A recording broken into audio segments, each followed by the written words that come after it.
Recording as of now. All right. Great. Thank you very much for attending, hanging out today on our Zoom session. My name is Matthew Bain. I am a sport and performance psychologist as well as a clinical and counseling psychologist. I have been working in sport for many, many, many years. And the COVID circumstances, situations have really flipped the script on what athletes and coaches can experience or wanted to experience. But that doesn't take away the fact that athletes and coaches have experienced different things. And we're in a really positive position today to have four great people who have agreed to speak about some of those challenges, some of those changes that have emerged for them. And hopefully we're just going to have a conversation today regarding how some of those challenges and some of those changes have evolved. But we're going to start today. I'll let athletes and coaches introduce themselves as I go around. But folks, start by telling us a little bit about yourself and ways that COVID situations have changed or challenged you as an athlete or coach. Yeah, so hi, I'm Zach. Yeah, COVID has been funny. It's been a hard time because, you're used to this stability and, this somewhat certainty of kind of how our society works. And you plan your life in a certain way. And then this whole COVID thing comes in and just completely destroys all your plans and, everything.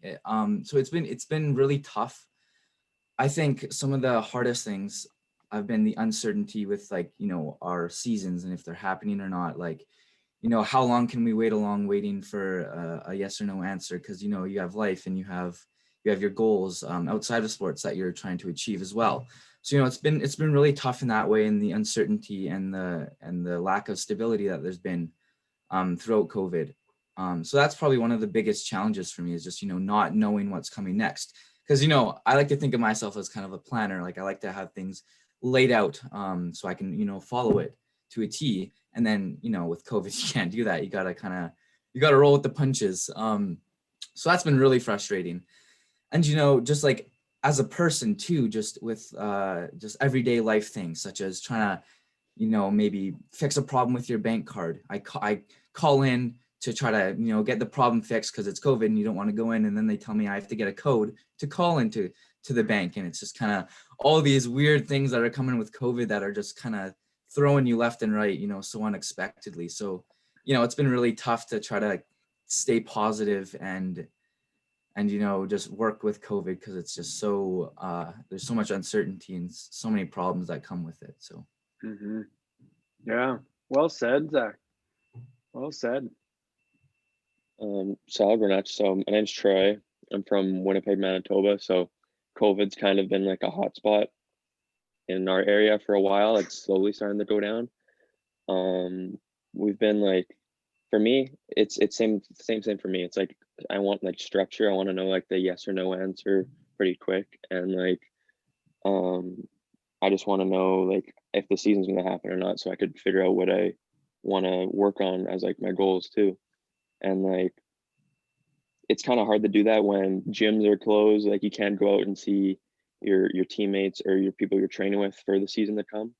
So we've had our gyms closed for 3 months now, and we've just had them open, and that's been a big issue. It's just the lack of motivation to stay fit and train in your basement has been kind of difficult for others. But me, it's not that bad, just because I see all these, or I know that a season's going to happen and we're always going to be bringing in new people. So I kind of just use that as the motivation. I just want to keep my spot on the team. Since I'm a second year, I think I would have a spot on the team, but you never know. But yeah, it's just sometimes you lack motivation to go downstairs and work out for an hour. It's more motivating to go to a gym and work out with your teammates and stuff like that. So that's the main thing for me. It's just the motivation part. Mm-hmm. Yeah, and hard to I think sometimes hard to conceptualize because, as Zach had said, there's so much uncertainty that motivation is tested. right? It's Mhm. strained. It's, its purpose is all of a sudden risen to the surface to keep people, front and center in their minds. Like, what is my motivation, right? So And like we really have to well get said. our team workouts done. Like we have a certain amount of team workouts we have to do, and like just from like I have a pretty good relationship with my coach. So like he calls me like once or twice a week, just like we just talk about stuff, and he just tells me like some of the new guys coming in like aren't getting their workouts done, or even some of the old guys aren't getting their workouts done. So he's like, I can't like push them to get their workouts done because we want them to stay for the season. We don't want to just push them away. And so he doesn't know what to do sometimes. Like with COVID, it's just unpredictable, kind of. So Yeah. Well said. We're going to dive into that a little bit today. I'm looking forward to sounds that good. conversation as well. Go ahead, tell us a little bit about yourself, Madigan. I'm originally from Valley View. This is my first year at GPRC, but I was in Fort Mac last year for the Huskies. I'm on the women's basketball team. And I think personally, one of my biggest issues as an athlete with COVID is like team connectivity, for lack of a better term. Just because I feel like, especially the jump from high school to college, you are a lot more connected with your team and you spend a lot more time with them.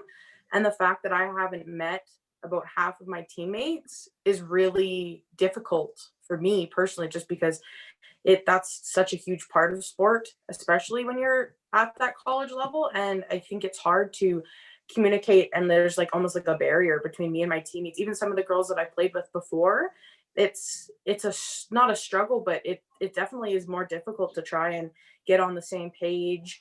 And if we're talking about workouts and stuff like that, well, this person has so many different accommodations and different ways to change it because they're in their basement and they only have a kettlebell. And then some girls are in other provinces where there's like the gyms are open so they can have full access, and it's just nothing is really equal. We don't have the same foundation for a whole lot of stuff besides the fact that we're all on the team. And so that's been a real issue for me. It almost feels like it's definitely not a real season, but it doesn't feel like we're a real team yet because it's February, ending of February, and I haven't met some of the girls yet. Like we have our weekly team meeting or whatever, but Zoom can be really unorganic in how conversations flow. And I think it's really hard to get to know those people. So, And that's a big part that, I think a lot of people are experiencing, is that sense of belongingness is a little different when everybody's on a flat 2-dimensional screen, right? Instead of being that 3-dimensional body with all the nonverbals and the laughter and the eye contact and the ability to see other people rather than moving squares to squares. So yeah, definitely. And go ahead, Dave. Yeah, so my name is Dave Walknick. I'm the current head coach of the University of Lethbridge women's basketball team, and I was the former head coach at GPRC women's basketball. And yeah, I think it's just hearing the things the athletes are talking about already. I'm excited for today because I think there'll be some great dialogue that'll come out of it. For me, my biggest challenges or biggest, I would say, focus areas would be the two things that coaches do all the time: communication and planning. And communication, formal and informal communication, styles of communicating. It's online, or is it through email, through text, or phone calls? And then I just find that I miss the informal communication with my team. So it's not just a, hey, how's it going? It's got to be a planned meeting. It's usually going to be lengthier because you just don't have that catch someone in the hallway talk that you normally would have. So, but learning communication styles. I mean, I think after a while, people get zoomed out and they get screen timed out. Hopefully not for this presentation, but for other things.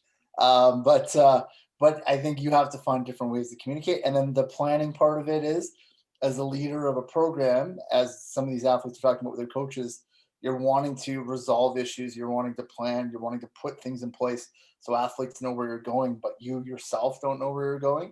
So planning flexibility and taking input from athletes is a major part of trying to plan in a place where, the top level people don't know what the plan is. So I think those are my two big areas that I've put the most energy into over the last year. Well, and thank you very much for introducing yourselves, everybody. I'm going to dive right into it. I want to talk a little bit about, because both Dave and Troy addressed a really big part of that communication, between coach and athlete. And, you know, Troy, you'd said that sometimes the coach is, you know, trying to figure out how much communication can occur. Are we pushing too much? Are we pushing too little? Is there enough? And Dave, you were saying that it's so valuable and important to have that informal conversation. So, you know, I want to bridge those two things. What feels like the right amount for, and what has been the right amount? Has it been too little for some athletes, more? Tell me a little bit about that. Well, for me, I'm like, this is my second year, so it's not like he's calling a rookie for like an hour long and having a conversation about like new players coming in or something. So I think it's more just like for the older players, or like second years or third years he kind of talks to. But like for me, it's like he knows that I'm not that busy compared to some of the other guys, so he knows that he could talk to me, I guess. I don't know. And like I'm further away. I'm like the furthest guy away on the team. So I think he wants to make me feel still connected to the team. So I think that's one of the bigger reasons why he's calling me all the time. But like it's fine. Like I'm fine to talk with him. Like I'm comfortable enough. So like if there's a problem with like some of the rookies, like one of the guys asked me how to calculate like the GPA or something. So I texted one of the rookies, and then I just called Chris right after, and then just talked to him about half an hour about it. So yeah, it's pretty good for me. Yeah, and with us, I think, you know, Zoom for coaches was a shiny new toy, right? And I think when this happened, we thought, okay, we've got to communicate every day, or we're going to communicate every practice time. If we practice 2 hours, we're going to meet 2 hours, and started off running and saying we're going to keep connected that way. But as we found, especially when going back into school with online learning all day and then the online meetings, it's not the same energy. So I think it's trying. You know, we changed our meetings. Originally, I was going, you know, 4 or 5 days a week. Then I realized through input from athletes, I think that's where I changed it, was listening to them, asking them what they wanted, and we go half an hour bursts of meetings now. So our meeting, no meeting goes over 30 minutes. We try to kind of change up our meeting presentation a bit, but I still think it's important that we have those connections. But I'm taking the athletes' feedback a lot of the time for what those are going to look like, what they're going to sound like. I think also the informal conversation we talked about, I think from my side, I've learned that it has to be almost a planned informal, which doesn't really make sense, but it's sort of, so we do weekly meetings, of course, 2 or 3 times a week, but every, let's say, month or 3 weeks, we'll block times, half an hour for an athlete, and kind of go in without an agenda or a script and just see where the athlete goes. And a lot of times I'll have 12 meetings, and 12 meetings will go different ways because they're all in different places. And I don't mean location wise, I just mean sort of mentally, they're in different headspaces. Yeah. Some want to talk about the sports side, some want to talk about the classroom side, some want to talk in between. So I think we've been trying to reconnect that, and that's been a really positive way to sort of fill that void, because that's the type of communication I think they were telling us they were missing. Well, that bridges too to what Madigan said, is that, you know, the connectedness, not just from coach to player, but player to player. And so often that informal, like passing in a hallway or passing on the stairs to the gym, or right, all of those kinds of things almost have to be redefined, right, and structured. And so Zach, Madigan, tell us a little bit about how the communication has gone for the two of you, how redefining it has worked, and how have you stayed connected to teammates? Yeah, I guess I can start off.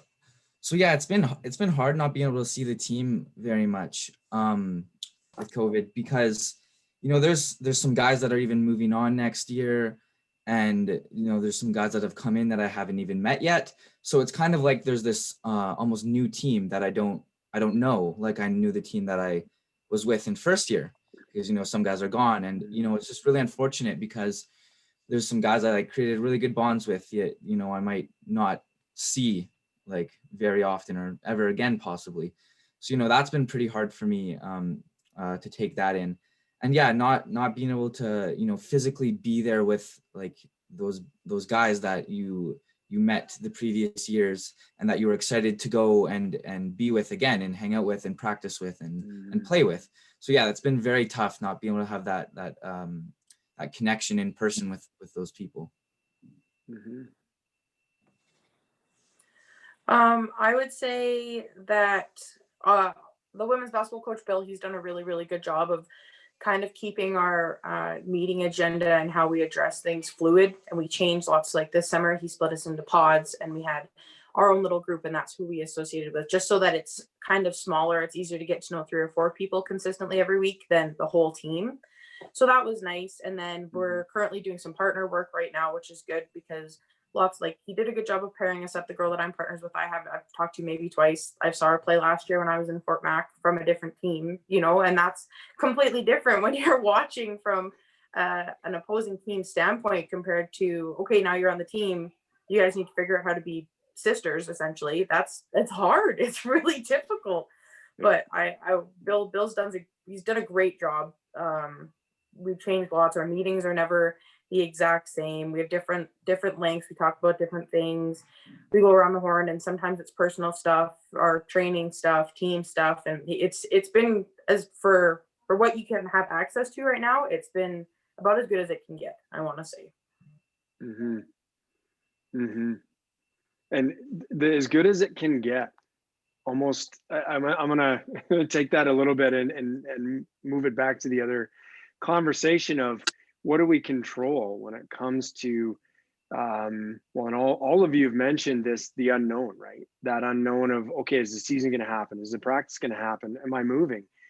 It's not like you're making a decision to go and you're standing in the grocery store and going, am I going to have Fruit Loops or cornflakes? Like, you're literally, am I taking 3,000 kilometers and moving myself over there, or am I not, right? Am I leaving the wonderful weather of Penticton? And like the whole idea of this, I would call the self, becomes questioned, right?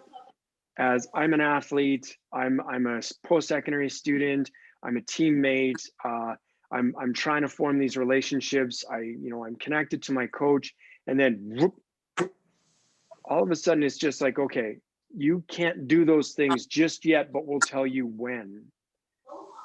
What do you think has been the greatest challenge when the unsureness is there, right? That unsureness of, do I get to go and be the athlete I think I'm capable of being? Do I get to create this team that I know I'm capable of doing? Like, how has that unsureness affected how you feel and how you think about that role? Yeah, for me, the uncertainty, especially with my classes, because for my program, it's not a 5-year program at GPRC. It's not something I can continue to take courses. I'll have to move on eventually to UBC, UBCO, some other university that provides those courses. So that's been a big thing, is I need to know if we're gonna have a season or not, because I have to move on eventually. I have to take these courses somewhere else. So should I move on now, or should I wait a year, or should I wait now 2 years, because we still don't technically know if we're gonna have a season. So that has been really hard for me, because I don't know when I should be moving on to it's like next big chapter of my life, because it's a pretty big thing, moving on from a sport I've played since I was so young, like as long as I can remember, a sport I've loved, and then just moving on to not being involved in a competitive sport. Like, that's like it's a bigger milestone than people realize until they get there, not being involved in something you've been involved with your whole life. So that's been super tough for me, is when is this going to end? And is it going to be it's going to sneak up on me and it's just going to be over? So that's been pretty tough to deal with for me. For me, it's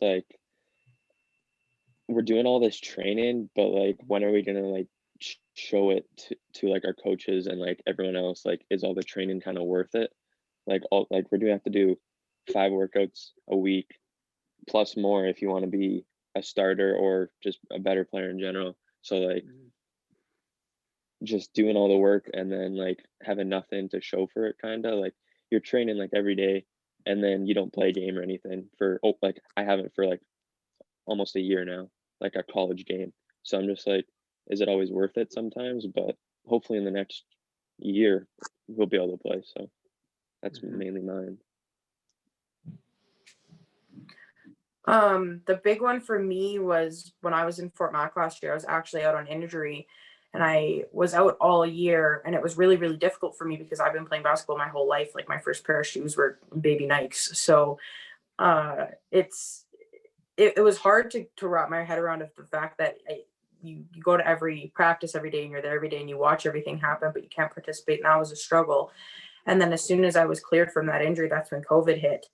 And at least when you have an injury, you can plan out your healing a little bit, right? You have programs, you have your physio, you have your real rehabilitation, and you can kind of see yourself like, okay, in 6 months, I should be out of my brace. In 7, I should be able to do this. By 10 months, I should be good to go. I can play on the court. I'm ready to go.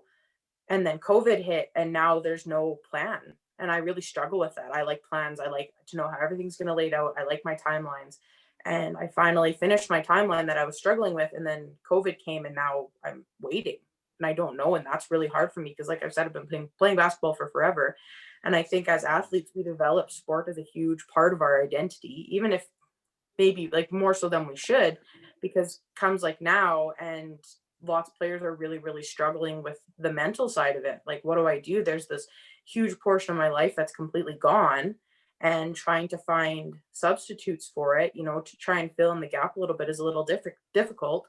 And it's even more challenging when restrictions and stuff keep changing and there's just no consistency at all. The only consistency is the fact that we don't know what's happening. So it gets difficult. Yeah, and I think from my side, it's what these athletes have talked about is what things I've heard about too, is that an athlete's career is not unlimited. And I think athletes feel like they have a time clock in situations, whether it's post-secondary, we actually have a time clock with years you can play or academic progress, whatever, or just in general. And I think, as I talked about with planning, I'm the same with these athletes. I want to plan all the way for the next 3 years cycle and have everything as planned out as I can be. But what we've talked about with our players, especially at the post-secondary level, is let's look at those things broadly as far as academics, life plans, those things, and still keep a broad view, look long-term, because those are still things that will get there. You'll take certain courses, you'll eventually graduate on this window. That's not really going to change. What's going to change right now is your sports. And what I've had to do is, so long-term sort of life plan, short-term sport plan. Look a lot smaller segments. Look in a couple weeks or a couple months or a month at a time. Nothing really past that, because if you plan out the 6 months, literally would have changed my plan probably 35 times with everything that's happened. So trying to look a little bit more, in front of you than afar in some of those areas. And that's going to, and I heard the word consistency. I think you have to sort of create your own consistency, because if you're able to find yourself in a short setting, I think that's where you can feel consistency. Okay, for the next 4 weeks I can train, or the next 3 weeks I can train this way, and I'll communicate with my team this way. That's going to feel more like that routine or that habit that athletes are so used to. Well, and the thing I think to consider, and I've used the metaphor hundreds of times, it's like we're in a race that doesn't seem to have a finish line that has any consistency, right? And just like anybody who's running, if you signed up for a 10-kilometer race and you ran to the 9.9 kilometers, and you see down the road that there's no finish line there, we're almost depending on people's curiosity and passion for just persevering. Hey, don't worry, it'll keep moving. And I think what everybody alluded to was like this: I'm angry, or I'm depressed or distressed. I'm experiencing a mood change because I anticipate this and it's not there. Or they tell that this will open up and it doesn't, or 2 more weeks and 3 more weeks. And like those kinds of finish lines for people, I don't care who you are, is really hard on us mentally. right? It's very, very hard on our moods. It's very hard on our minds. And everybody in this room is a planner. So you can plan not to plan, which isn't a thing. So I want to know what, I guess, what was that? I don't want to call it a low point, because I don't think I don't have a positive and negative emotion, right? Sadness is a positive emotion because it allows us to embrace something, right? So like as an example, but what was kind of that one of those points for the past year where you kind of went, okay, I'm trying to be positive, and you click on the Zoom session and, hey, great job. And then you just kind of went, and you were angry, right? Or you were just low. Like, what was that point for you, if at all, through this whole situation? Yeah, so kind of when I was coming home from college last year, I'd left a bunch of friends. I was living up in Prince George at this time. Actually, we just moved down to Penticton, but I was coming down back to Prince George from college because COVID hit and everything was shutting down. And I get back and I can't go anywhere because, it's like everyone's in isolation, and I can't see my friends that I haven't seen for, like 10 months. And, I was kind of so excited to come back and, do all these things, see all these people. And then it's like, nope, you can't. And then actually kind of like right before everything got like super bad, I went down to live with my uncle to work, because I was like, it's going to be tough to find a job right now in COVID. And my uncle owns a bike shop down in Vancouver. So it was a pretty good opportunity to go down there and work. So then, after I finished up exams, I head down there, and, throughout the summer, restrictions got a little better, not perfect, but a little better. And then I was in Vancouver. So then I couldn't see anybody there. So it was kind of like these couple, like, unfortunate events that kind of led to like not being able to connect with all my people, and, even family too, that were still back in PG. So I think that was like really big for me, is, coming back and not being able to see people, and then leaving my hometown and not being able to see people, and just kind of like that elongated, what's the word? Just people not being there, not being able to talk with your friends. And yeah, so. Mm-hmm. Yeah, that the value of connectedness, right? It's, I think it has highlighted a lot of the importance for people. Maybe we always are aware of it, but when we don't have the choice, we really feel it, right? And then so that piece about choice and wanting to go somewhere or not wanting to go somewhere, it's like, no, you don't get to go somewhere, right? And now it's like, well, wait a minute, like, wow, I miss I miss them. I want to be connected to them. I want to go and see them. I want to talk to them, right? So, that the value of connectedness has really come to the surface for people, and more conversations are occurring about it, that very reason. So what about others? How, what was that point for you where maybe it was the lower point, or the really, powerless or helpless point? For me, I kind of had like two low points, I would say. The first one would be like when people are like sending pictures and like they're like, a year ago today, this is what we were doing, or whatever. Like a year ago today, this is when preseason started, our first game, all that stuff. So like when they send those pictures, it's like I can't picture that anymore. Like I can't picture being in a group of like 20 guys, all in one dorm or something, like having a team bonding time or team bonding dinner or something. So that's like the main one, just like not being able to picture that anymore. And then the other one was when the first time gyms closed. I think that was earlier for Winnipeg than BC and Alberta, but like it was like 4 months, 3 months of just lockdown and like not going anywhere. So like I would just be in my basement lifting my couch, doing squats like that, like just bench pressing my couch because I had nothing at the time. So like it was just, and that's where like the motivation, like I just couldn't get motivated sometimes to go downstairs and lift the couch. So those are like the two main ones for me for my low points. Mm-hmm. Mm-hmm. The big one for me was kind of in the beginning when the regulations weren't, I wouldn't say set in stone, but still when there was more unknowns than there were now, and everyone was kind of trying to figure out what was happening with all the COVID stuff. And you have friends on other teams or on your old team and they've switched, and you see that, well, some teams are practicing and some other teams are in the gym, and I haven't met half my teammates. And that's not because of one person. It's everyone's trying their best, try to do their best, and I understand that, but it's so frustrating watching because you want nothing more than to just go play or practice or do anything. And then there's some teams that are having full out scrimmages, and others that still get to do their team bonding at least, or this team can go work out outside, this team can go do this, and there's no consistency. And watching everyone else, you're happy for them because you know that they would be in the same shoes, but it was so frustrating. It was so incredibly frustrating, and not knowing when those announcements are going to come, like either if they're provincial or within your school or the ACAC ones.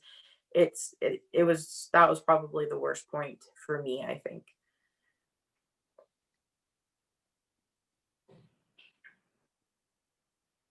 I was muted. There we go. So I think mine was similar to these guys, but really for myself, I found it when things got quiet. You know, they've been busy from the start, and then around Christmas break, the last sort of round of things getting shut down came. I think that's the moment where I felt like I lost motivation a little bit, because it's just how many versions, version 3.0, 4.0, 5.0 of the season plan can you make? And you just eventually get to a point of, what am I planning for? Because I don't really even know what we're planning to. And you see time is going away in your training, and then you got to shift your focus to the next year's team and all these things. So I think around that Christmas point, but again, it was when you're sort of doing things and you're connected to everybody, it's fine. And it's when you sort of disconnected for Christmas time, everybody went their own ways, and you kind of had that downtime. I think that's the time where I found like that was the hardest to stay motivated. Mm-hmm. Well, and I think there's so much value in the four things that you talked about, all of you, because I just like I could go in I feel like I can touch in every direction there, because we're talking about connectedness, we're talking about our own sense of self and how important being with 20 people is, and friendships that I had, and then I don't, and then I do, and then I don't, and the frustration and the helplessness that goes along with watching others do exactly what you want to do, and you want to try to be joyful and excited for them, and yet at the same time you're doing exactly what our brains do, which is, well, how come I can't? Right? That comparison. Right? Well, I'm going to do what I can do, but I really like to do what they're doing. How do I get over there? Right? And it almost feels that sense of unfairness, or that lack of fairness. Right? I have my lane, I'll stay in my lane, and I'm looking over at other people's lanes and I'm thinking, they've got a great lane over there. How come I can't be in that one? Right? And it can be really distressing and frustrating to operate in that place, in that space. And I've taken steps with myself included, but with athletes as well. As I had, want to share a story, but the athlete themselves, the thing that they missed most, they drilled really deep into it, because they sat and I asked this question and drilled into it, and they said, high fives, just contact, just that piece of feedback that comes from a high five, that even though you could be with them or not, you're not allowed to. Don't touch them. No touching on it. No encouraging. None of this stuff. And they said it feels awkward now to be in that place, in that space, because you don't know what you can and can't do. Right? They likened it to like a junior high dance, which was quite a funny metaphor. It's like no one really knows how to dance, but everybody wants to try. But nobody wants to be embarrassed, and we're all just kind of apprehensive and self-conscious, and that's a lot of racket in our brains, right? So where have people gone as far as if you think about the best or the greatest supports that you've had, who did you lean on the most, or what did you lean on the most in order to kind of bounce back from some of those lower points?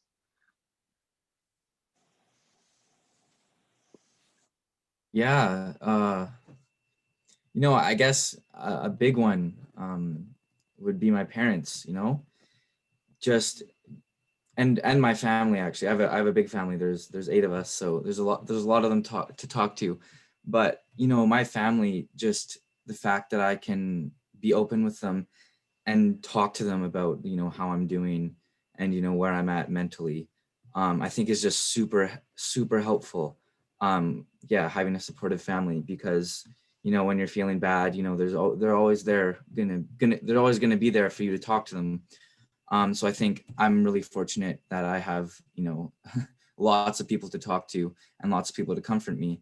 So I think that was a big thing, is just making sure I'm checking in with my siblings and my parents, see how they're doing and tell them how I'm doing. So that was definitely very helpful for me in my low points throughout this last season of COVID. It's awesome. For me, it was family too. Just, and that's the basic one, I guess, because you're just with them in your household. But like the connections I made with like teammates from my first year, like there's a couple guys that I'm closer with, and they're like 2 provinces over than some of my high school friends that I graduated with 2 years ago, or like just people in Winnipeg. So like I feel like I have better connections with people further away than in my area. So like, yeah, I would text a couple of the guys and we just like talk about like what we think's gonna happen and just like what's going on in our life or stuff like that. Yeah, that was pretty much that's one. And then I go to a gym where I know the trainer or the owner of the gym. So during COVID, he kind of allowed a couple of us to go there like under the table. So we'd have to go there at like 6:30 in the morning just so we could get a workout in. So there'd be a couple of us there, and it would just be a time for like us to connect. So we're all in the situation pretty much, because some of the guys would be playing like pro basketball. So like I feel like they're having a rougher time than me because that's how they're making their income. So just connecting with those guys and knowing that like my situation isn't as bad as theirs, just that's kind of how I got out of it, I feel like. Mm-hmm. I'm very similar to Troy in this sense. As soon as you asked the question, I instantly went teammates, because that no one else understands it quite like the people that are going through it the same as you. Like if you talk to family members and family friends and they say, "Oh, basketball got canceled. That really sucks, eh?" And you're like, "Yeah, it does," but they'll never understand the full extent of what you go through as an athlete, right? Like that's definitely, I would say that's one of the main ways I've connected with my new teammates, like the girls that I don't know, that I've never met before. That's our, like, our segue of conversation is this blows. This is not fun. Like, we're all trying our best, we're all doing our best, we do what we can, but and you talk to like your old teammates and same thing, like they're further away, but that doesn't mean you can't have as good as a conversation or connection with them. And for sure that everyone's trying to help everyone else, right? Like, oh, I figured out you can do this workout if you use this and this. You got a big water jug in your house. Here's a whole workout plan that I just did, that I figured out how to make using a full water jug. Like, we all try to support ourselves and each other and do our best, but definitely your teammates and other people in your sport know what you're going through more than anyone else. Mm-hmm. Mm-hmm. Yeah, I think one of the advantages I do think here is that everyone is going through it, and it's one of those things where you can talk to anybody in the sporting world, literally anybody, and they're going through this. So, one of those moments that pop into my head is, so of course in the league, you have your rivals, and everybody wants to beat everybody, and everybody wants to win. And we had a conference-wide just coaches meeting, and every coach in the league, and it was just turned into where it was almost a love fest, where people just realized, hey, I just missed like chatting with you and just missed talking to you. And it was funny where, suddenly rivalries and those things don't matter. It was just sort of hey, you're going through the same thing I'm going through. Literally, we're all going through it. So leaning on other coaches, it's the most I've talked to, other sport coaches, other coaches, people from, all over the place. I think my own coaching staff obviously has been important. And then I think one of the biggest areas I get energy from or positivity from is my team. Like, I think I do look forward to those sessions where we get on and Zoom, and as awkward as it might be sometimes, or as flat as it could be, there's still that's what you do it for, and you kind of connect back to it. So I think with looking within, sometimes you can find that motivation. Mm-hmm. But drilling into that, it's like almost like it deepens the value of the check-in, right? Whether it's, through families and through teammates, coaches, new teammates, the value of the check-in has really been enhanced, right? And I'd say, like, as much as we want to believe everybody's family is like, Zach was saying, but there's a lot of families that don't operate on that affective level, right? They're just, you good, you're good. And then I'm just like, move on from it, because I'm going to tell you you're good, and that's that. But what if I'm not good? But that doesn't mean I'm bad, right?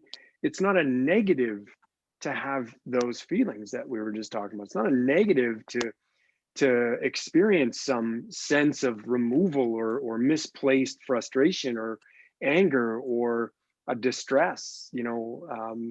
I think when we have those things, it's what are they for?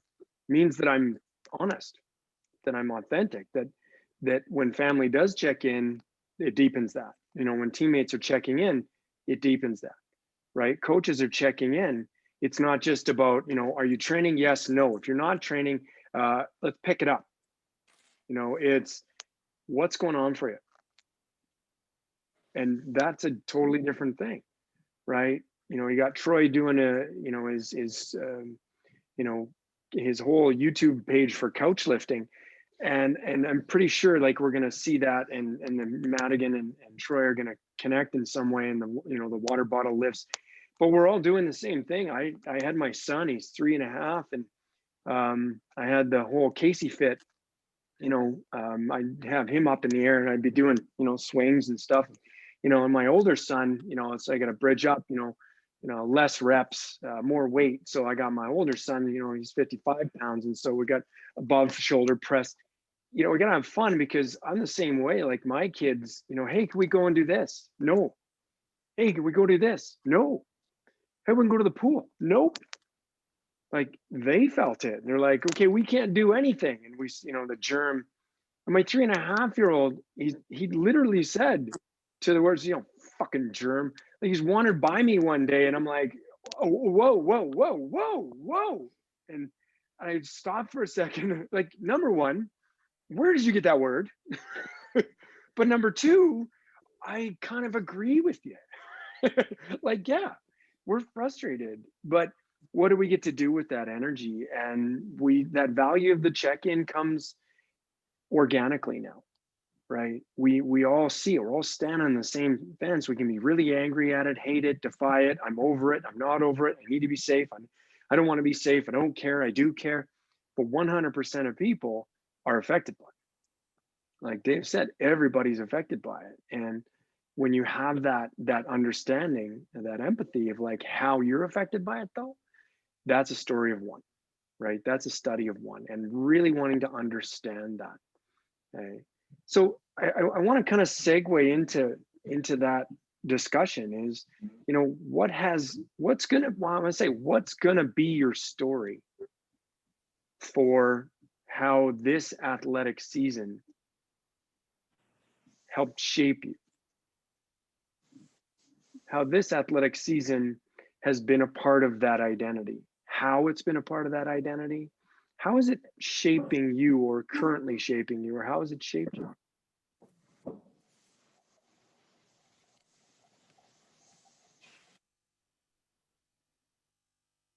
Yeah, as we were talking about earlier, motivation, is kind of a big thing throughout this, with all the uncertainty.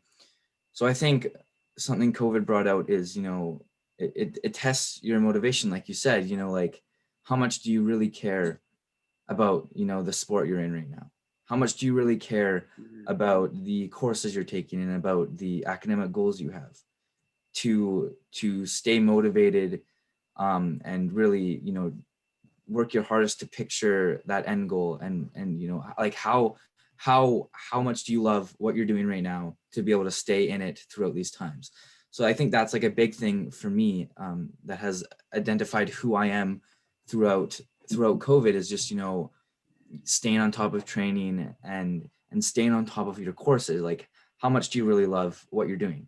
And you know, it brought up questions like, you know, do I really love volleyball that much, or just did I do it because, you know, I had friends in that sport? You know, it brought up those questions for me and allowed me to really answer those questions about myself that I hadn't thought of before. Of, you know, do I really love the school I'm doing right now? Do I really love the sport I'm playing right now? So I think like that, it really shaped me in that way, of me really figuring out who I am and what I love. So I think that's a big thing that COVID has gotten me to realize.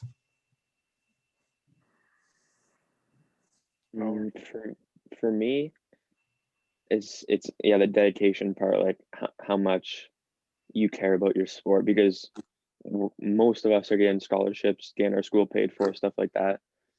But then like some people just don't do it. Like what else do you have to do? There's not much else to do. Like you can do your schoolwork, you can train, you can't go out, you can't go party or stuff like that. Like you're stuck at home. Like might as well just get as good of grades or as good of scores on your fitness test and as you can.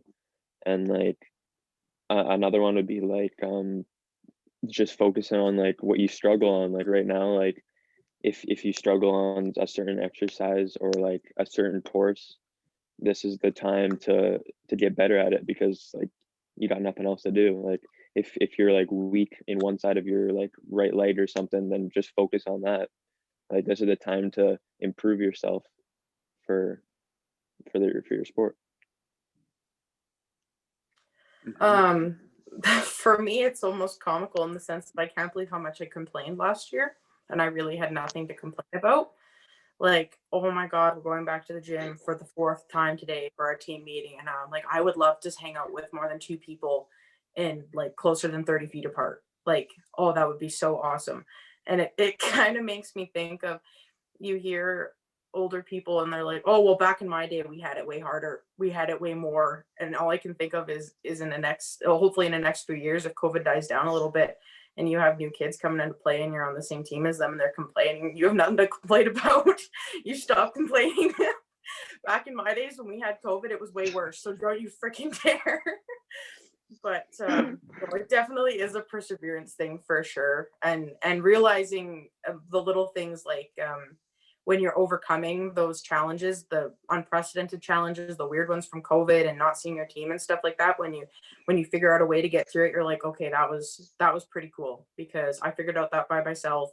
This hasn't really happened before, but I was able to get through it. So I'm one step closer. I'm my goal setting and my overcoming my challenges and my skills are getting better. This will work eventually. Mm-hmm. Mm-hmm.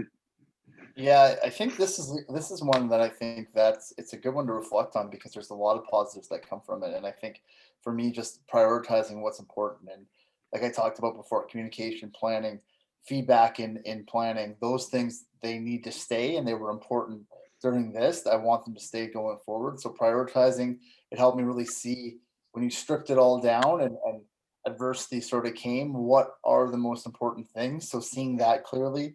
I think also every coach and every player has had to be so creative this year. You know, I talked about couch workouts, and we talked about all these things that we've tried. And I think we tried a lot of new ideas for COVID, you know, and just in planning, you know, our meeting length, or planning, you know, we put a little bit more fun in our meetings. We'll use icebreakers to get a mood going. Why can't these things continue? So I've got to experiment with a bunch of things that might actually get to stay into what a regular season would look like going forward. And I think that's a great thing, where we get to try with time and without the consequences of winning and losing and whatever measuring success. We get to try a lot of new things and see what we want to stick. And then the last one is just what some of them talked about already, is that you've got space to improve, you got space to reflect, which has been great, and you got space to sort of expand what you do. And like I think I've been able to, get to some of these projects I've always wanted to do. As coaches, you have 1,000 drills, so I got to build a practice drill library finally, or organize my playbooks, or all these things you've always pushed off that you said, oh, if I had time. Well, now we have nothing but time. And I think reflecting has been good because you got to kind of, as athletes, as coaches, you're always moving forward. You got to kind of sit back and say, okay, what's worked, and where, look at all the positives that's come out of it. And the last one was, like I said, expand, doing things where you got to do some online, chats and different things in your skill set where you go, yeah, this is kind of fun. This is something I've never done before. Let me see what this is. Like, I will say I even attempted to use a crock pot at one point. I don't even know what a crock pot was before COVID, and there I am cooking. So these things are positives, I think, that you can hopefully carry on and take with it. Mm-hmm. Well, I wrote down the words that all of you were using. Like Zach, you used the term, like, how much do you care? And then you actually shifted it to almost a specific in volleyball. It's just, how much do I love volleyball? Or is it just something that I'm good at, or something I have friends in, or something that, but that passion for it is you zoomed in really tightly on that. Can I ask what came up for you when you did? Yeah, I guess just times throughout COVID, just with all the uncertainty, I would sit down with myself and just, kind of think about, where I'm at in life and what I'm doing, and if I like what I'm doing.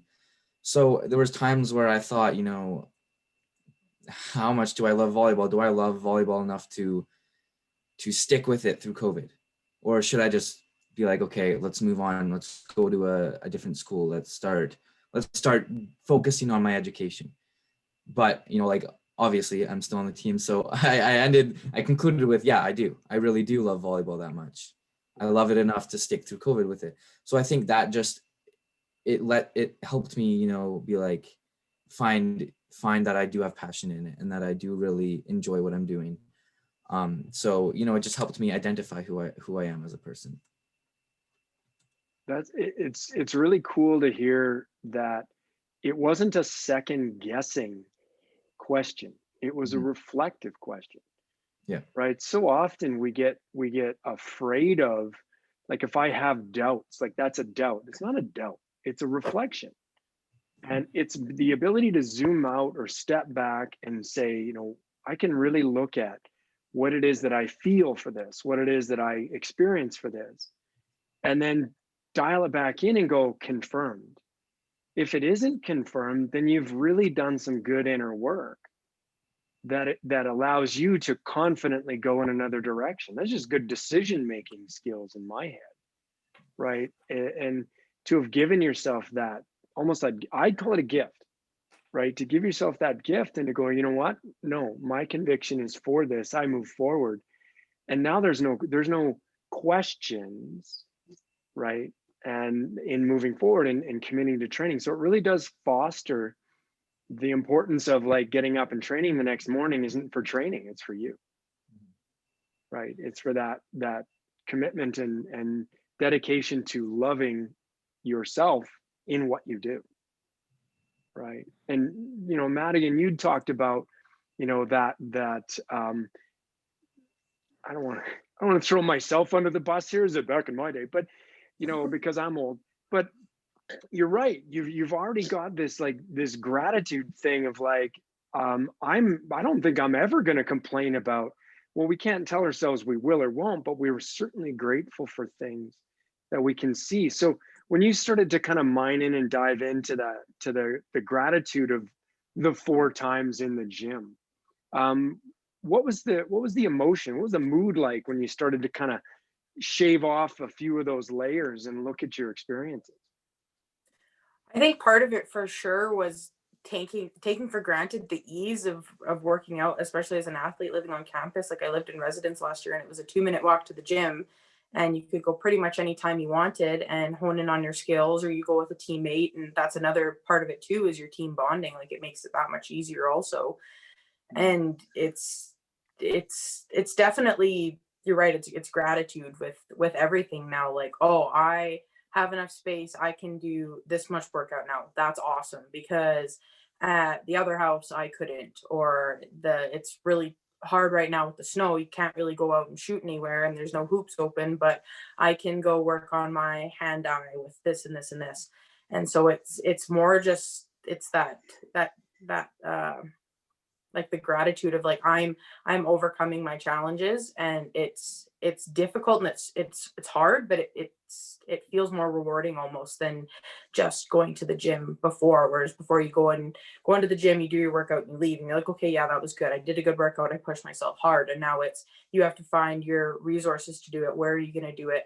How much time can you actually devote to that, because you have 4 other Zoom meetings and Zoom class all day, and everything's changing, so it's almost that much harder to get everything done. And I almost feel more accomplished after I do it now than I did before. So that sense of achievement. Yeah. Yeah. And Troy, you talked about it now a number of times, kind of cycling past that motivation.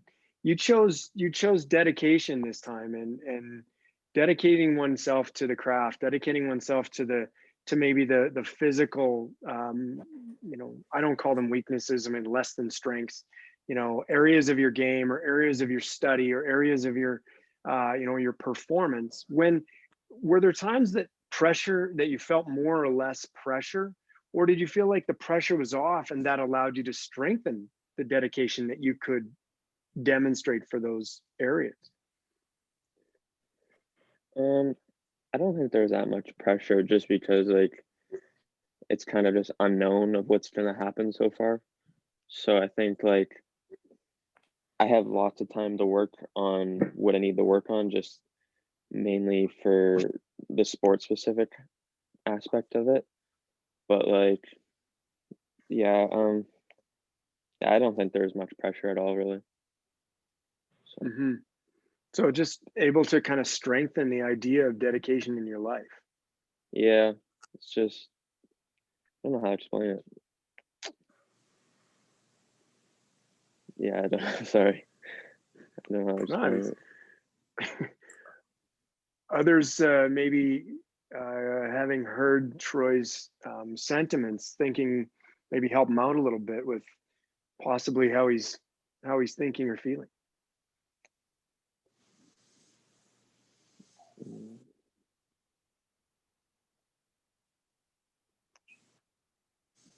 I'm gonna give you a metaphor. I'm big on metaphors. You may have realized that as I did interpretive dance. The idea of almost fishing. Okay. So if I go out and I got my fishing pole and my boat and my tackle box and my worms, because I'm really big on fishing. I'm not, but the idea that if I go out and go, okay, I have to catch fish today, and I'm cast, I got all this urgency that's occurring, and and then about 5 hours in, I haven't caught any fish, and this more experienced, clearly weathered soul who says, back in my day, but he strolls up beside me in the boat and he says, what are you doing? So I got to catch the fish. I got to catch fish. I got to catch fish. And he goes, that's not how you catch fish. And I say, what are you talking about? What are you talking about? That's not how you catch fish. You cast, you reel in, you cast, you reel in. And then he goes, okay. And then he just sits down beside me, casts, sets the rod up, puts his feet up, just chills, just relaxes. If you can see the both of us, who would you say is demonstrating more dedication to their craft? The older guy. How come?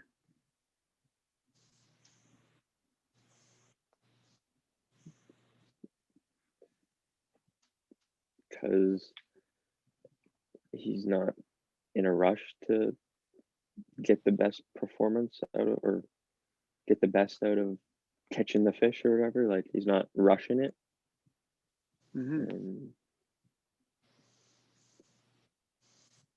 We're both doing the same behavior, fishing.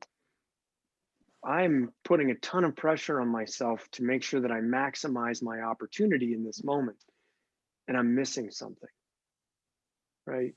And his message to me was that you're overlooking that fishing is not a constant behavior, that it requires things like perseverance, prioritizing, being creative, gratitude for the environment. All of the things that you guys talked about, I'm missing if I'm just fishing and fishing and fishing and fishing and fishing and fishing. I'm missing it. Whereas he sets up shop and goes, I got this.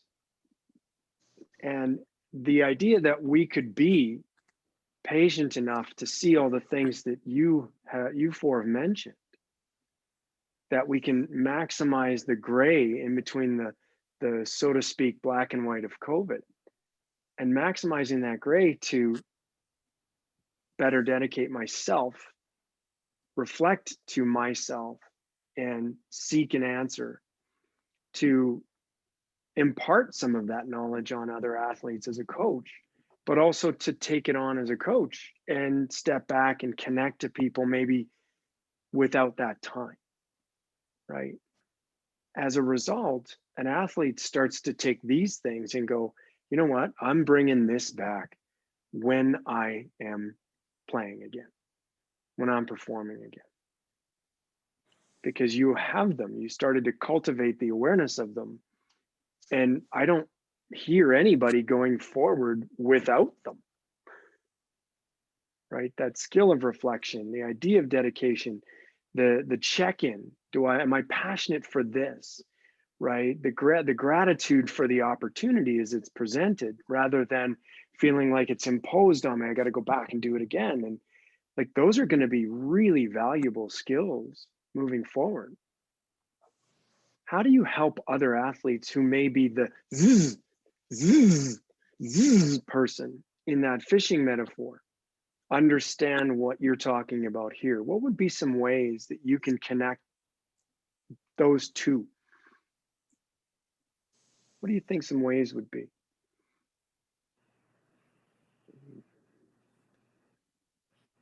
I think just, sitting down and talking with them, like, just like this talk, actually, even sitting here, I've opened my mind up to like much more, just like being more aware of like my position and like what I'm going through right now. So I think, just talking with other people and, guiding them to help them realize, you're in this position, and, being like, whipping that rod back in the water faster and faster is not going to help you get out of it any faster. Just being able to take a step back, take a breath and realize where you are, and just be able to breathe and not go through life like bang bang bang bang bang, and just be able to slow down and take a step back and think of what's going on and think of how you're doing. I think that just talking with people would definitely help that. Mm-hmm. Yeah, and to build on that, Matt, I would say I just think listening is important, right? I think in finding out where that person is, and meeting them where they are, I think that's important. Every single person is going through it, taking it a little bit differently, but just being able to have the conversation, like Zach said, but also listening to it and taking it in, and just being there for that person to be able to open up to. I think maybe they can start to connect their own dots out of this situation. Mm-hmm.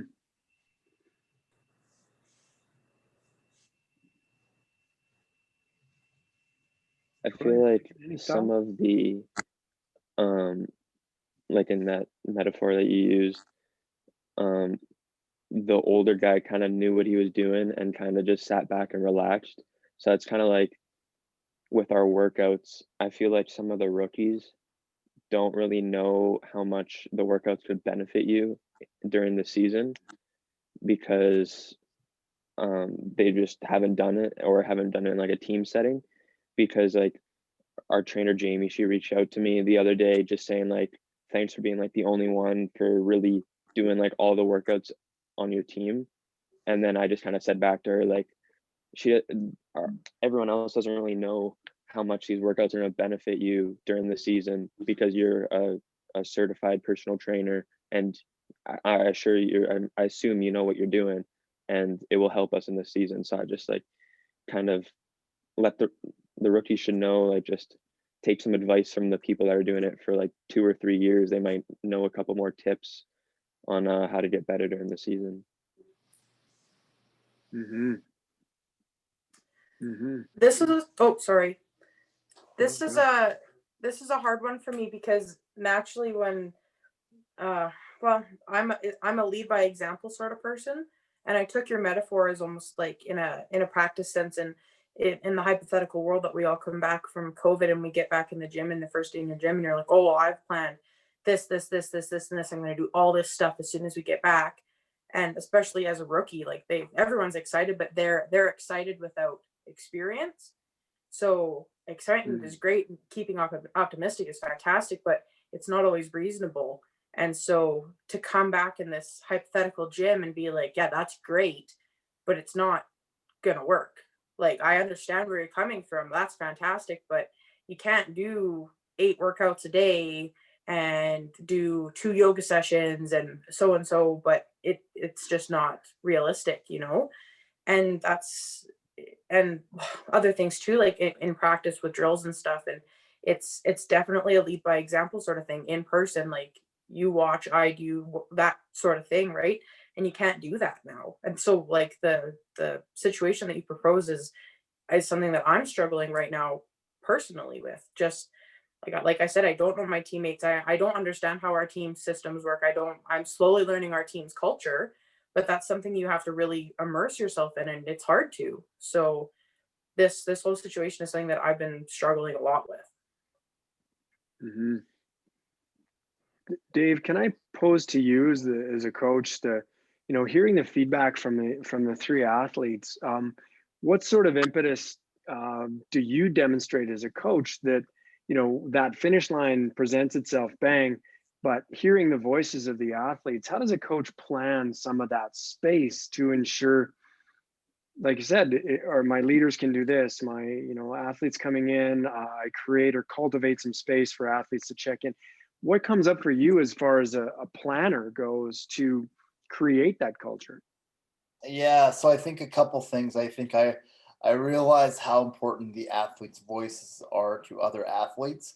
I, as the coach, can talk about culture and planning and all these things that are very important, but they're so much more powerful from the athletes. And some of these athletes have talked about the second years and the fifth years and the first years and the divide. And I think, how do you build, those culture pieces like Madigan just talked about? I think this is what's building the culture. Like, you're building it individually away, and you're going to come back and connect it together. So I think for me, it's setting short-term planning so we have finish lines. I think if we just have the finish line anywhere between 10 and 25 kilometers, we're never going to really feel like we're having success. So we have finish lines every week. We have finish lines every day. I think those are the things that we have to keep working with, because that can be the consistency piece. Because we've all talked about there's no consistency, there's no way to understand these restrictions. That's true. So what do we control? We can control what we do week to week, day to day, and we just have to stay on a path. And the vision ahead is not clear. So it's just working on the short term things. And I think I've really leaned on my leadership so much more right now, because again, their voice, they're leading by example. They can connect athletes in different ways. Conversations that can come out of there that won't come out of me or come from me in a Zoom screen. And just like these athletes talked about, my teams haven't really played all together. We've had new players and old players. So how do you start to mix that? That's where you lean on your leaders and your important voices to start to connect those things and start to work on that in this time. So, I think in the word you use, Matt, with space, I think space is important as well, to let them have life and realize that the intensity, we're not a 10 out of 10 intensity right now in team sport, and that's okay. But when we come back to it, we can lock in, but we have to take care of other things, our own safety, academics, our training, all those other parts that are there, that there has to be an ownership to it. But I think it's always making sure that the athletes are seeing that they have their individual path. You literally have, a Zoom box that you're in, and you feel like you're in this box, but that box connects to something bigger. And it does connect to 12, 20, 15 other people. It will reconnect in September to sort of one box, or, one court or one field or whatever it is. But it's going to take us just focusing on the short gains, the small steps going forward that will eventually lead to. So trying to change perspective, I think, and trying to change voice are the keys.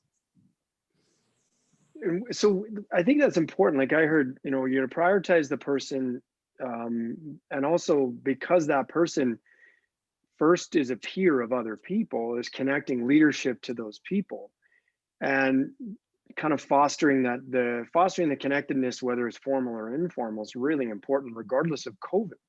Mm-hmm. Right? It's just how that's the only challenge that this sort of has adjusted, and we've had to sort of change lanes for. Then, because the four of you have talked so much about reflection, how do you help or reach out to or guide? I don't know the right word, but how do you assist another athlete on the team and who maybe isn't as strong in the skills that the four of you have talked about have been so valuable? How do you help them cultivate that skill so that they can feel comfortable reaching out or develop depth and reflection? What do you say to them? Yeah, like Troy said, like for the rookies not having experienced a college season yet, it makes it, for them specifically, makes it tough to help them realize, the importance of workouts and, the importance of some of the things that go into a season, besides, just playing actual volleyball. So, it's not easy in these times to help people realize these things. I think like what we talked about earlier is like check-ins, I think are some really important things, like just seeing how people are doing, seeing where they're at right now and like what they can handle right now. And actually something my team has started in regards to workouts is like Zoom calls, whether it's just like a half an hour stretch or whatever, just get on the phone with a guy, talk to him, see how he's doing, do maybe a couple workouts, a couple stretches. And, I don't really think there's much more you can do because, you're limited by a screen. So you can't give the guy a hug. You can't, you don't have that energy of just being in the same room together. So I think just, speaking to each other, using your words and just being together for a second, even if it's over a screen, is like really all you can do. Mm-hmm. I think you can only tell them so much. Like, I feel like, especially with like my team and like Chris and myself and like our Jamie, our trainer, like we tell these guys we want like at least 80% completion rates for the workouts, but people are getting below that or like not even doing the workouts. Like, I think they just have to learn themselves, like when they come into the season and they see how hard some of the others are training, that might help them push themselves to do the workouts and see that in the next year that these workouts are beneficial for the season. So I think at some point you just gotta let them figure it out on their own. And if they don't do the workouts, like that's their own fault. They might not play this season or get their money for school. So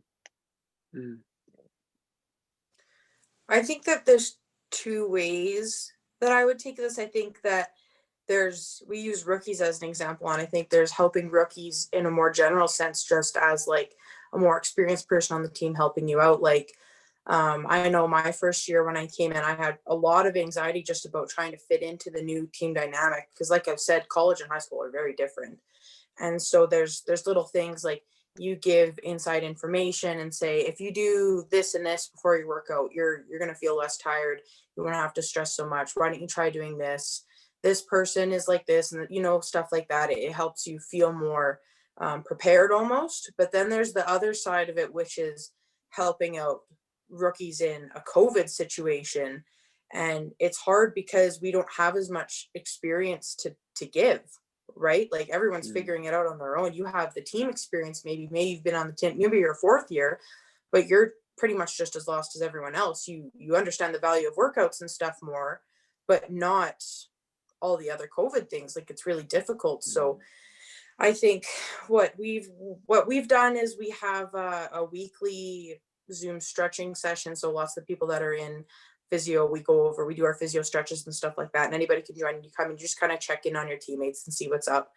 For some of the rookies that have just signed and they're struggling with the COVID and the training and getting all your stuff down, little things like changing up your routine a little bit, which is kind of counterproductive because I know when COVID first came out, everyone said get a routine and stick to it, try and keep your life as normal as possible. But sometimes you need a switch up. It can get really easy to have everything repetitive. Every single week is the exact same. And if you're scheduling your team meetings for the same day, your classes are the same every week, it gets really repeating. So that's tricky too. But so things like that. And then like the pods and the groups and stuff that Bill's constructed, like changing your social circles, I think that can help too, just to bring some normalcy a little bit.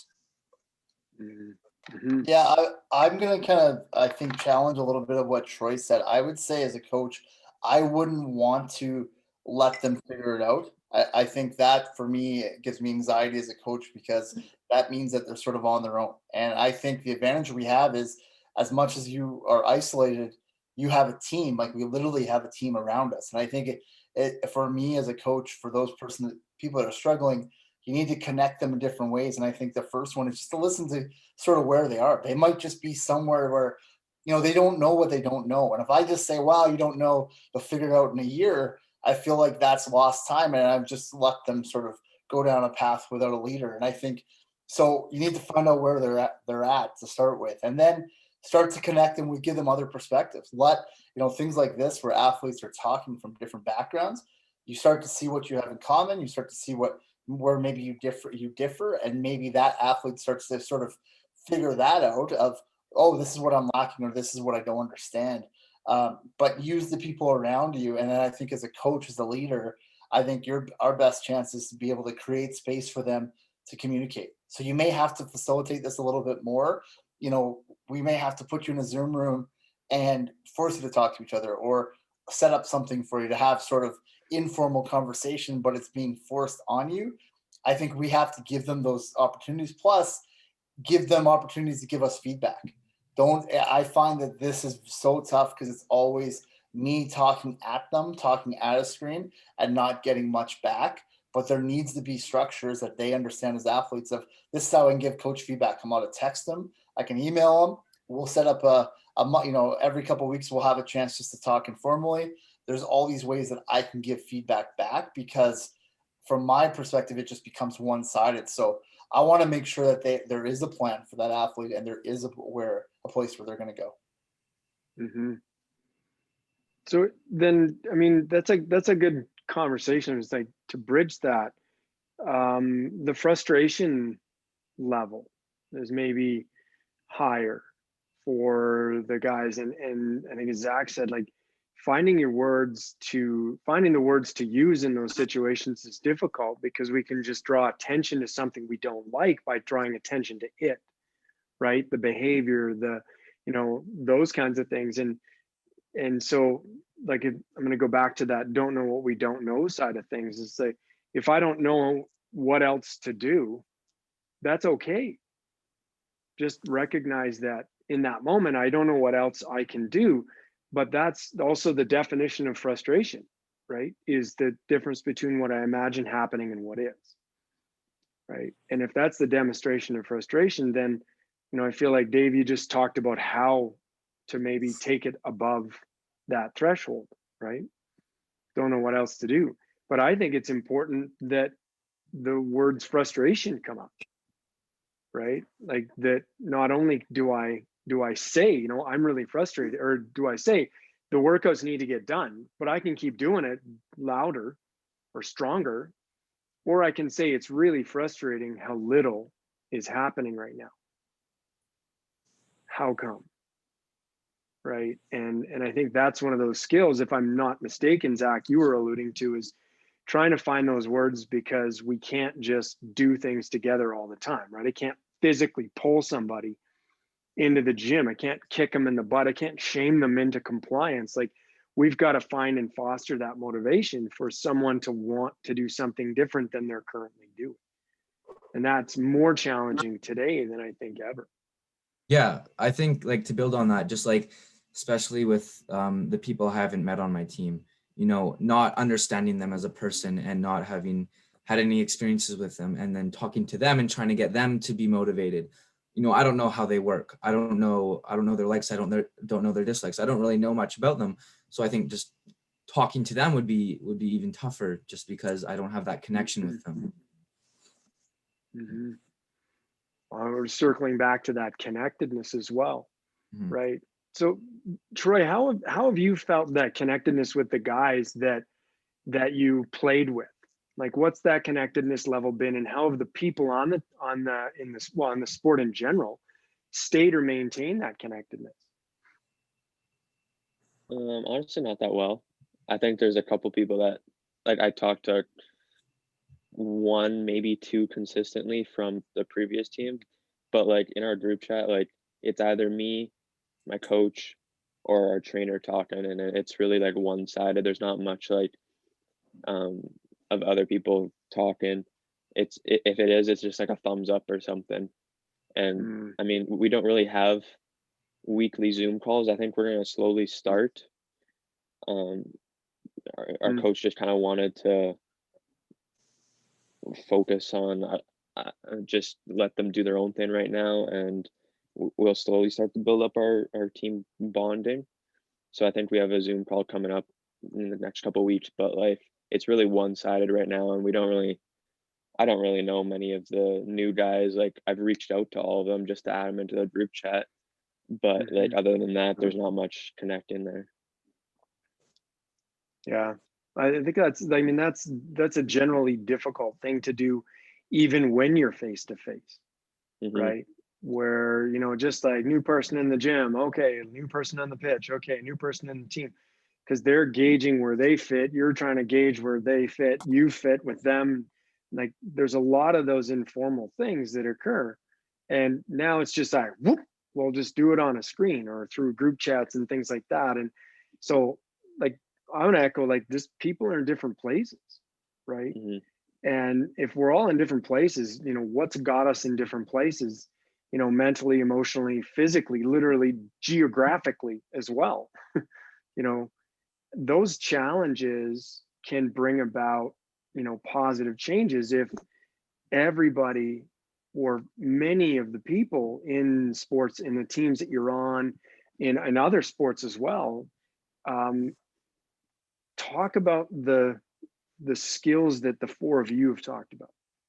So, not expecting that everybody knows it, how to reflect, really look at dive into that passion, to, what does dedication actually mean, right? What is its meaning to this group of people, right? What is passion? What is prioritizing something? What is perseverance? Like, you're talking about things you're demonstrating, and everybody's doing it, but everybody's doing it to different degrees.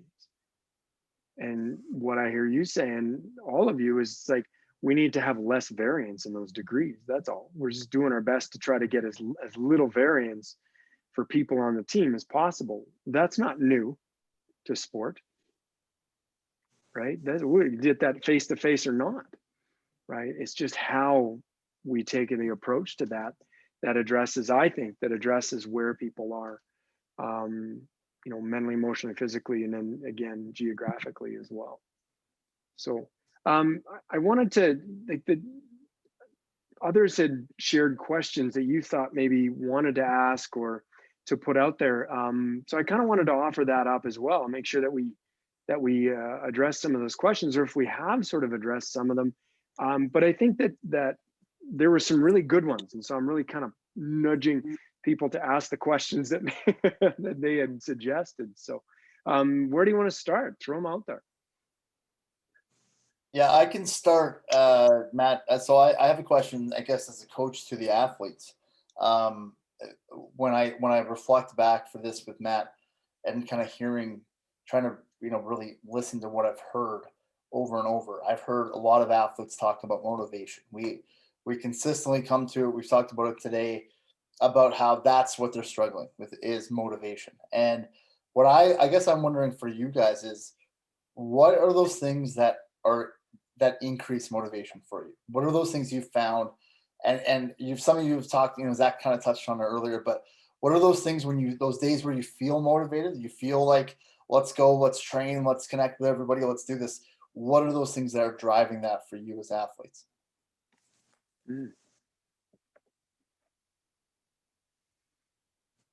Yeah, for me, a big thing is, a sense of competition. And with the season not going right and not having games and not having practices and playing with your team, there's a lack of that sense of competition. Luckily for me, I have a brother who's also on the team with me. And, that's who I've focused my competition with is workouts with him. Is like, I'm going to beat you. I'm going to lift one more rep than you. I'm going to lift 5 more pounds than you. So it's like that constant battle and that competition, which motivates me to work harder.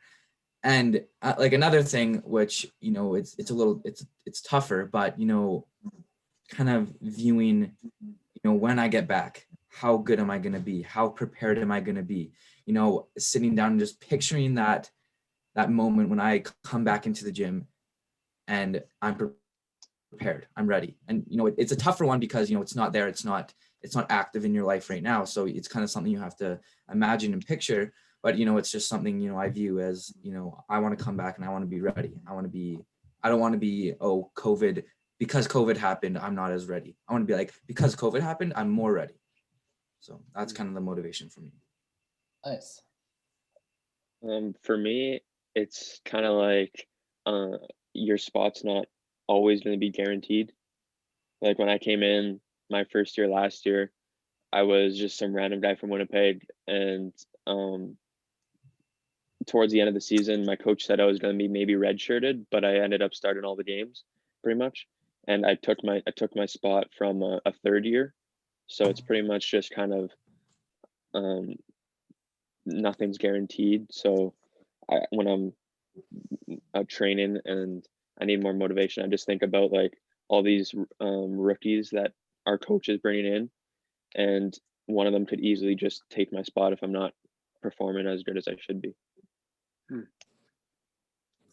I think a really big one, which was actually going to be my question that I brought in, but that's okay. A big one on our team with the motivation thing is the concept of our finish line. Like, what's our end goal? Like if we're aiming for provincials, well, then that's going to hang over our heads with everything we do. Like Zach said, you need to do 5 more pounds. Like, let's push 2 more reps. Let's do everything we can because we want that provincial title, or we want to beat X team, and it's really, really difficult when we don't have a finish line. Like our goal is you do as much as you can at the highest quality that you can with what you have at the moment. And that might be good.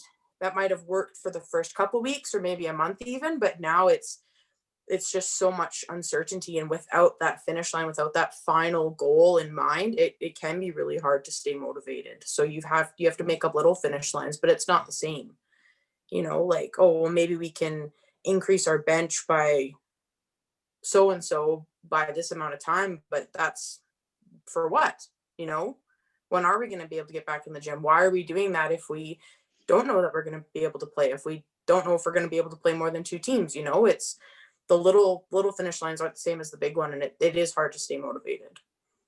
Matt, I'm going to ask a follow-up question. I don't know if I'm allowed to, but I'm going to ask. Cool. So you guys all kind of hit interesting points for me as a coach. I'm curious. So you're saying the reflection, you thought about your spot or what you want to be, that part of looking ahead.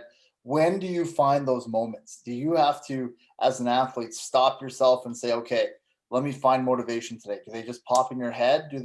Where do they come from? Where does this motivate these moments to sort of look ahead and find that motivation? Where do those moments come from? Yeah, for me and my brother, I think they kind of come naturally as, in my family, there's 4 boys, and we've always been competing. We're always trying to be better than each other. We're always trying to, so I think, it kind of comes naturally just in our day-to-day life, just when we talk, when we go to the gym. So I think just that natural sense of competition between us that we've developed, growing up together our whole lives. That's how that occurs for me.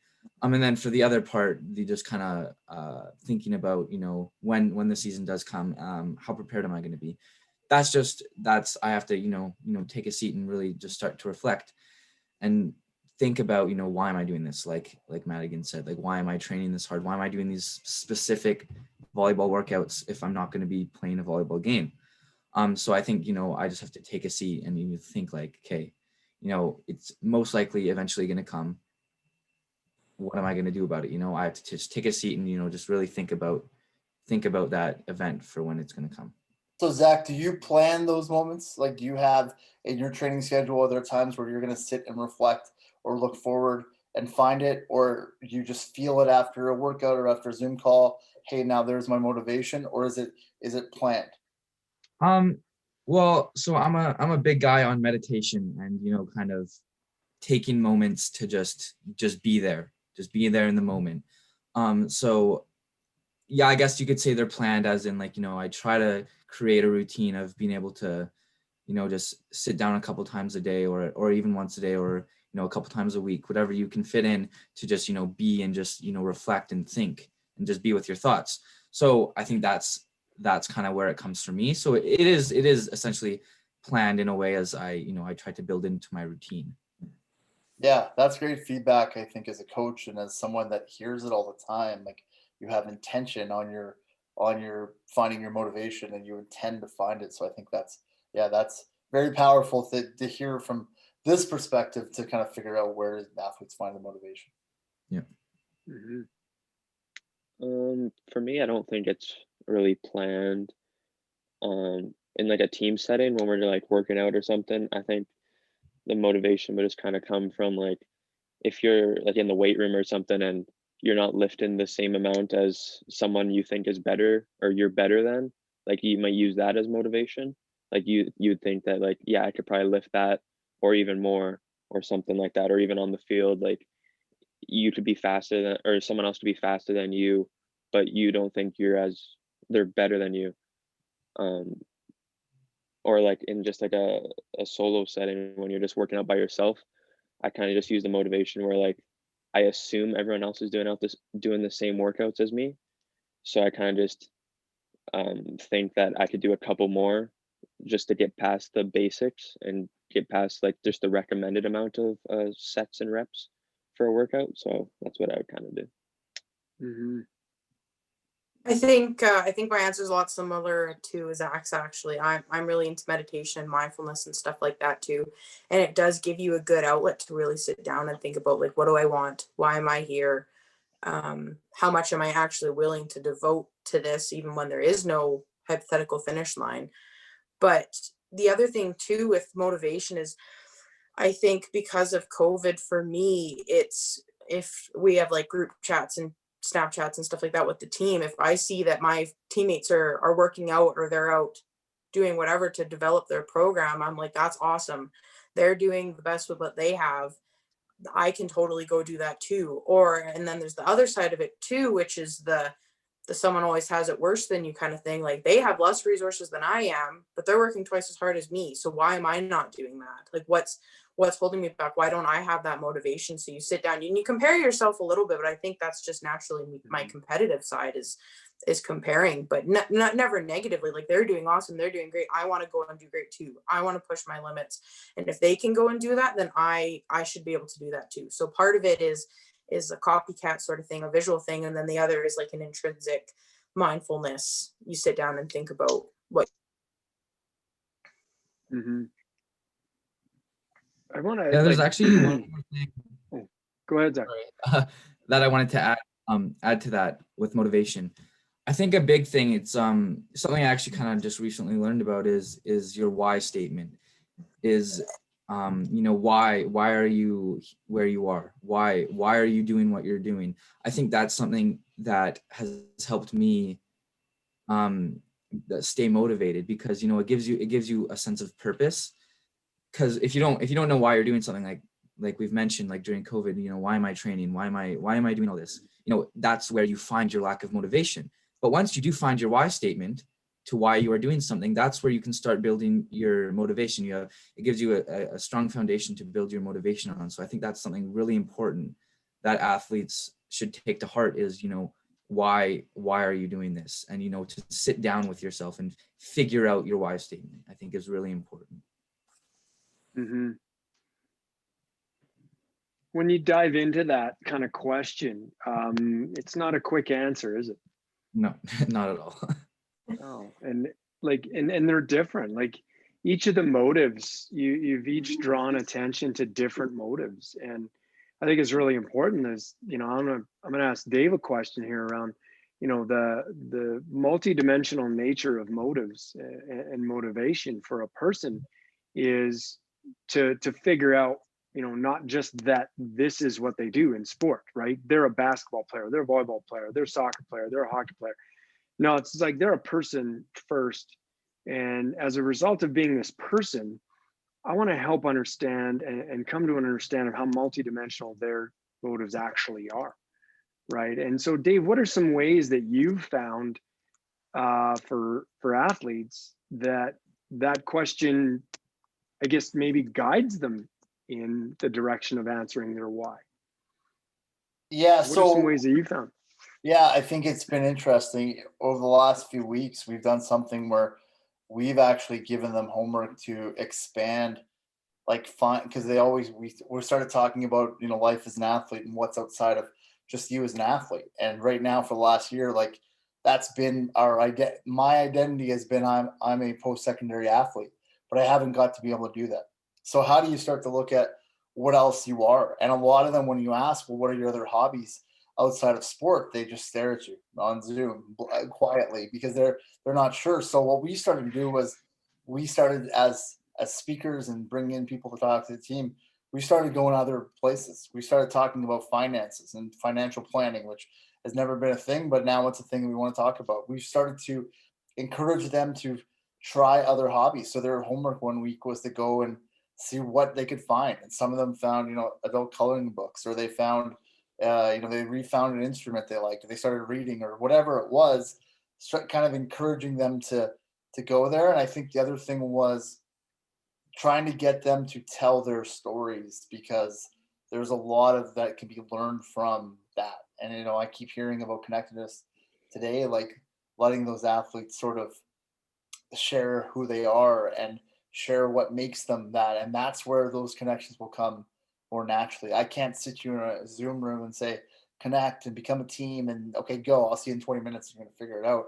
And it still has to come natural. I think we can assist and guide as coaches and leaders, but I think you have to let the people be who they are. And everyone has had so much time to reflect that, to kind of understand who they are. Let them voice that, let them put that out. So I'm not sure if that answered what you're asking, Matt, but that's where I go right away, is like letting them take a look away from sport. We're still there to build the framework to help them connect to it, but let them see broader right now. It's okay to see broad in some of those things, because we don't have to be so the next game in front of us or the next training session in front of us. We can look outward a little bit more. Mm-hmm. I just think of how different like my why was when I was, you know, 19, moved to Okanagan, you know, played for the Sun, 21, go to U of A, play for the Bears, 24, done sport, and who the hell am I? You know, and I'm still in university. I'm not going to say my age, but after many, many, many, many, many years of post-secondary study, the whole idea of that identity is really strong still. And my why is, you know, it evolved, right? It changed. And, you know, I like that awareness for what is that purpose. It may change, but if I never check in on it again, like, you know, I always joked with people like, you know, football teaches you life skills. Like, you know, and my running joke is like, you know, you're not allowed to run into people violently in the mall. You're not allowed. That's not a life skill. Right. So, but what skills did it teach me? So it taught me how to really, run into people very hard. That was a good skill, but it's not helpful in other areas of life as I've gotten out of football. So the purpose changes, right? At the time, the ability to run violently into people was very advantageous, right? It worked out pretty well. Different purpose though. Are there other questions that are floating around for people? I'm also very conscious of time, and I know how valuable it is, and I really appreciate everyone attending, but are there other questions that are kind of floating around you wanted to ask?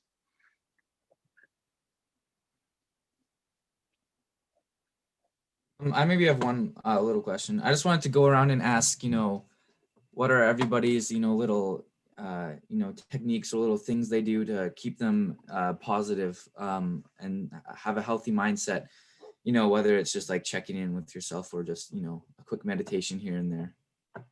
Mm-hmm. I could go first. Honestly, it's just working out. When I feel like I used to hate going to 6 a.m. workouts, and now like with COVID, I love it just because I actually could just go and just focus on myself, and just there's nothing to stress me out. So that could answer your question. Just like 6 a.m. workouts. Yeah, no, that's actually a big one that I can relate to that too. Me and my brother have been joking around recently saying, oh, gyms are therapy. As much of a joke as it is, it's real. I go to the gym to help my, my mindset, stay healthy, up here as well as in the body. So I think that's a definitely a big thing for me as well, as just, staying healthy and using, gym as my therapy. Mm-hmm. Mm-hmm. Yeah.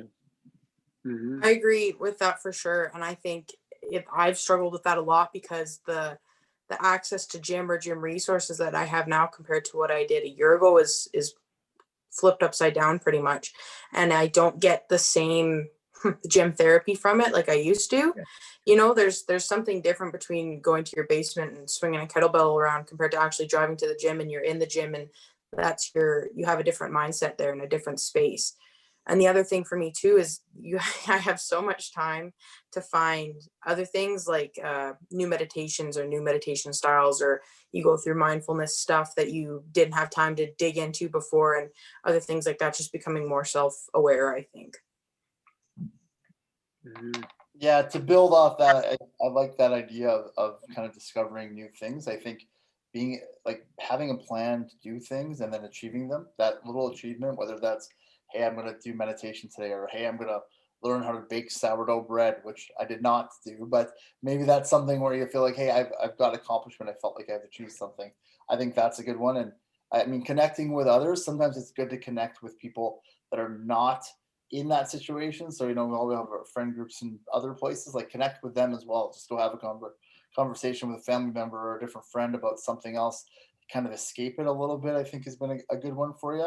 And then for me personally, I think, and Zach talked about it, and the word that I love is, knowing your why.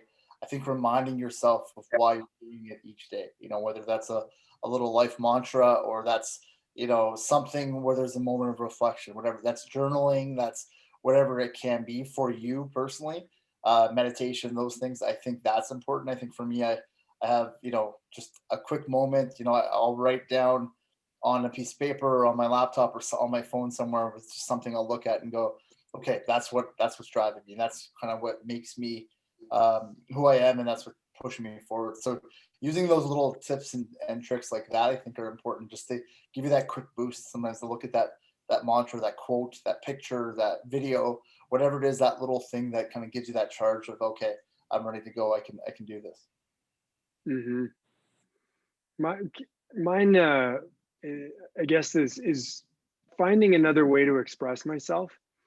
And I'm I'm a huggy person. I'm a very expressive person. I use a lot of emotional language, and I've made it more purposeful to use that emotional language frequently with people. I openly tell people I love them. I care about them. I'm thinking about them. I miss them. I tell people all the time, I love people, and I get so much great feedback from that, but I also get a lot of curiosity. It's like, well, how can you start from a place like that? So it's way easier and it's way more transparent and authentic to me. And the idea that I can do that more often is, I think that's what's changed for me, or is that's my go-to on the day, is that I'm feeling disconnected. It's likely because I haven't been doing that. And I exercise, I train, I ride, I read, I write, I do all these things, but I've picked up one more step in it, and actually came from like just daily readings and meditations. It was like, how come I'm not doing more of that? And I was like, I'm just going to do that then. And so I did. And I immediately felt a whole lot more, I'd say, congruent, I guess, with myself. And I like it. And it's easy to do. I mean, it really is easy to do. And I feel good about it. So, I mean, you need a little, you don't have to do big, big, big things, right? They can be little tiny things, like you said, Zach, like meditation, 5-10 minutes, find the time for it, you know, put a ball in your hand, put a ball in your foot, you know, and kick it around and stay connected to something, but expressing it, right? Letting others know how much you enjoy it and it feeds your passion, I think, is really powerful. So I don't know. It's a great question. Really great question. Any others, you guys? Like this has been so much fun. I would sit here all afternoon, so I apologize. Like, to me, like, this is, I just have so much fun asking. I have probably 27 more questions, but again, I'm gonna go with time. But what are some of the, if at all, any other questions that you guys might have for one another?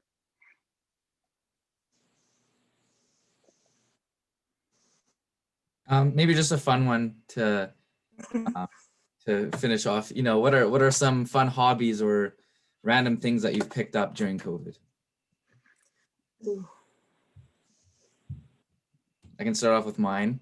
It's kind of a boring one, but I started doing puzzles. as boring as that sounds, I've never really been a big puzzle guy, but then I was like, you know, picked it up randomly during COVID, and I was like, yeah, why not? So there's mine. I've touched on mine already, but my new culinary skills, my crockpot business that I'm going to be starting, but not just playing around in the kitchen a little bit and trying again, having time to sort of cook and do that part of it, something I've never done before. But when you have the time to do it, it was kind of fun. So I would say that. I don't really think I really picked up anything from COVID. I've just been doing what I've been doing, just like eat, sleep, train, pretty much. Like that's all and school, like not much. It's kind of boring, but I'm glad you didn't pick up COVID. no.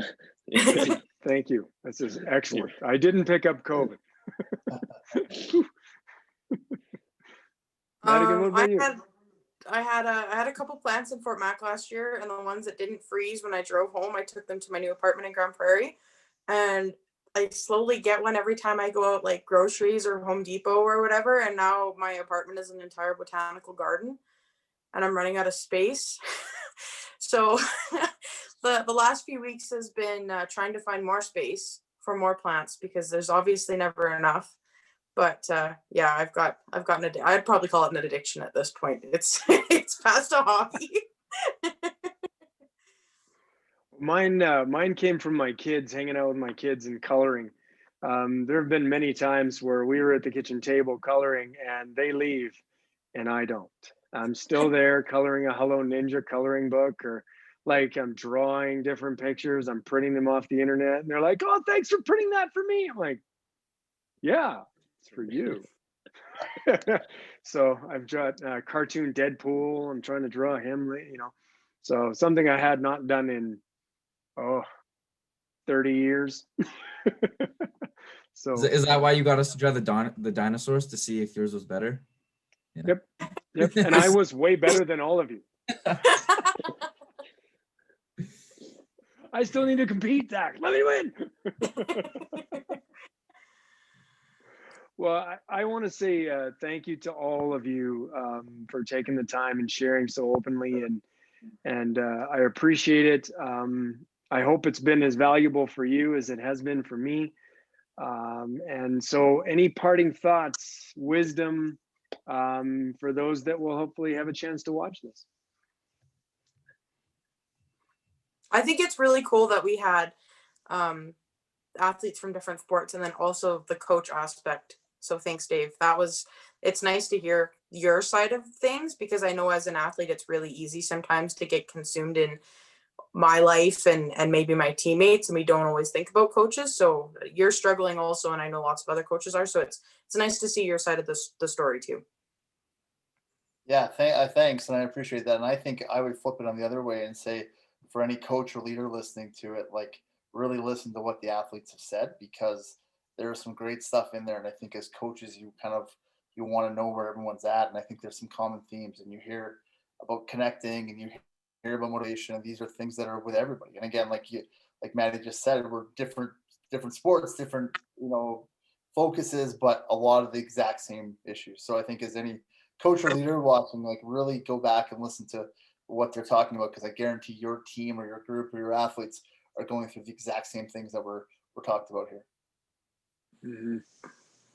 Yeah, I think one big takeaway for athletes who watch this is, like, as we have mentioned, with like taking a step back in these tough times, don't use that as like a hideout from everything that's going on. I think more use it as a place of acceptance of what's going on, to where you can step back and like view everything and try to understand what's happening and try to understand your emotions rather than hide from them. I think that's a big thing, to use that little step back or that meditation time during your day. Mm-hmm. I think the one thing that I'll add to, and maybe back to Troy's point, is be authentic, right?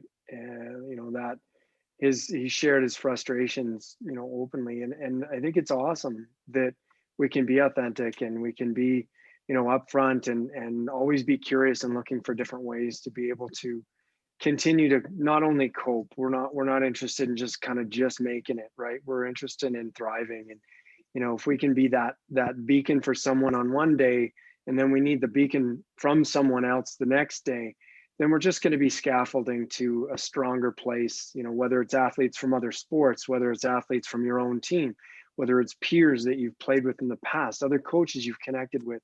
We need those things. And I think that it's okay to be that honest and raw kind of person who goes, this is how I'm feeling, I need something, and to do it, to go out and reach out. I mean, so much has come from this conversation today that has been valuable to me. And like I said, I never predict how things are going to go, because I always learn from these conversations. So thank you so much, you guys, for hanging out and talking today. I appreciate it, and I know this will be valuable for others. So.